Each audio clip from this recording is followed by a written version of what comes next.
तरह दिए गए चित्र में चतुर्भुज ABCD के परिवृत्त का केंद्र A है। ABCD एक चतुर्भुज है और उसका केंद्र कह रहा है कौन है A। आगे बोला AB जो है बराबर है BC के, यानी AB बराबर है किसके, BC के, दोनों आपस में क्या है बराबर। अब एक एंगल यहाँ पर दिया है 40, BAC 40 दिया हुआ है।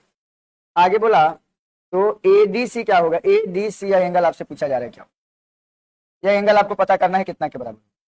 बड़ी ही सिंपल है बुआ, एक कंसेप्ट होता है त्रिभुज में कि अगर आधार पर के दोनों साइड बराबर हो, आधार पर का दोनों कोण भी क्या होगा बराबर, बस वही कंसेप्ट अप्लाई करना है। यानी इसको उल्टा भी बोल सकते हैं, साइड अगर दोनों सेम है, साइड अगर सेम है तो सामने का एंगल भी क्या होगा सेम होगा, ऐसे बोल सकते हैं। अब यहाँ पर देखो बुआ क्या है, तो यहाँ भी देखो साइड अगर आप देखेंगे तो दोनों सेम है तो इसके सामने का एंगल भी क्या होगा सेम होगा। अगर यहाँ पर दिया है 40 तो यह भी हो जाएगा कितना 40, 40 से भी हो गया। अब बताओ त्रिभुज के तीनों कोनों का ये कितना होता है योग, तो 40 40 80 हो गया, तो ये वाला नीचे वाला कितना हो जाएगा 100।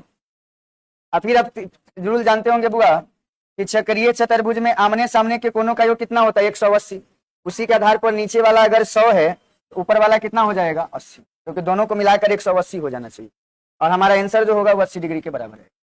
ठीक है, ज्योमेट्री में अगर रूल आपको ध्यान में है